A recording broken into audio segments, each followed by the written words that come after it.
What's up everybody, Journey Moore here, bringing you some campfire cooking.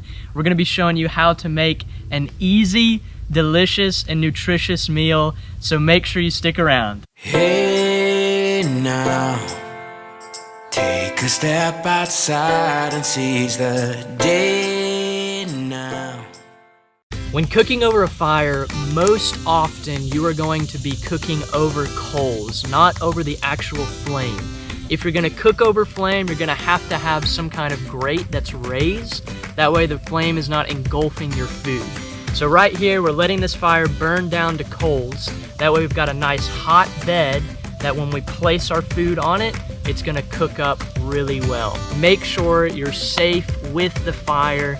If you need a little refresher on that and how to build a fire, you can jump over to our other video, easiest way to make a fire. Check that out, and that'll be super helpful for this too.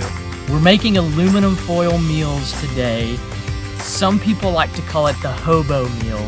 That's what we called it growing up, but aluminum foil meal works because we're cooking this in aluminum foil. First thing that you gotta make sure is you've gotta have everything that you're gonna need. Have aluminum foil, everything cut, ready to go. Make sure you've got some good tongs.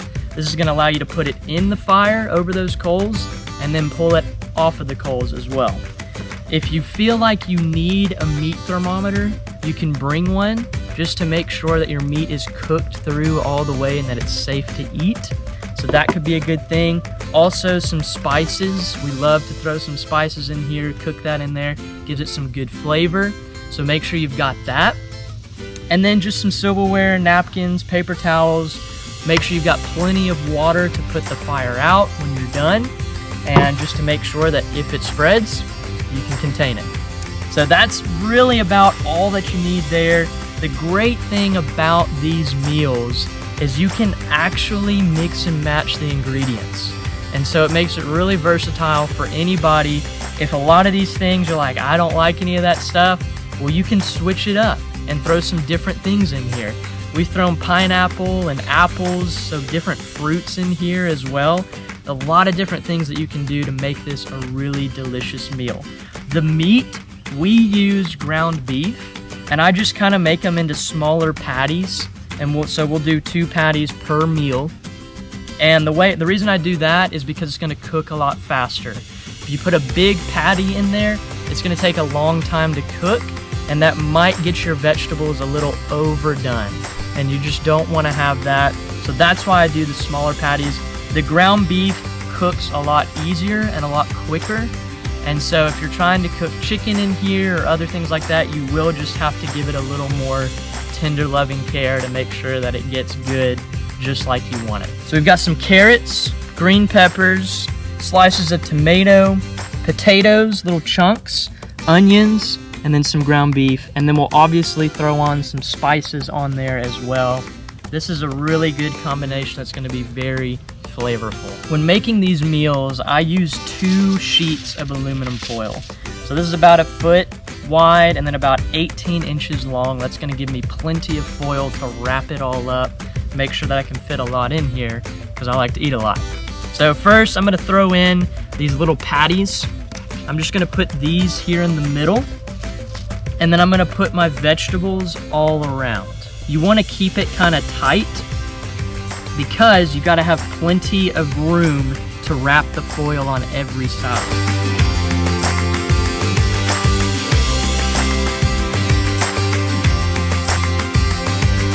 This right here is a meal, and this is gonna be quite delicious. So from here, I'm just gonna wrap up all sides. As you can see, I've got both pieces of aluminum foil here. I'm just gonna kind of bring the ends in here.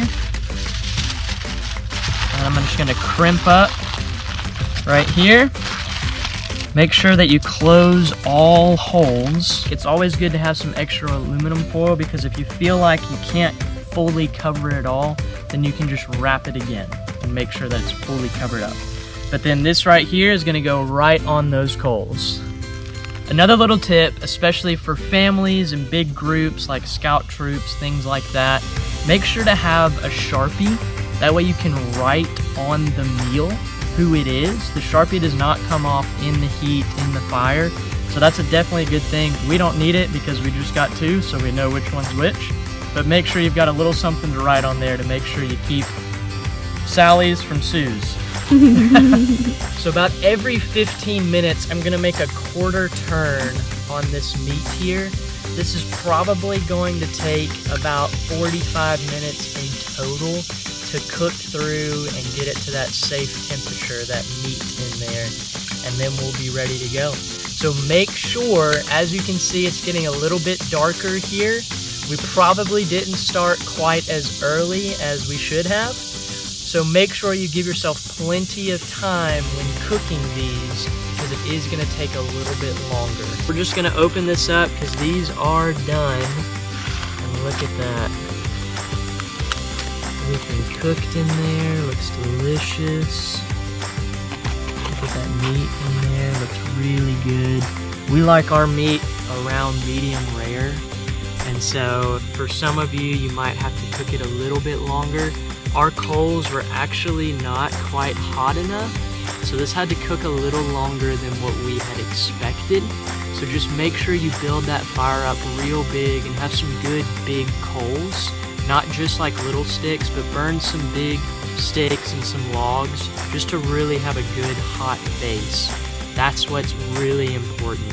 So we are gonna dig into this, but we hope you enjoyed the video. We hope that you guys go journey more and do some campfire cooking yourself. These are great meals. We'd love for you to be a part of the Journey More community.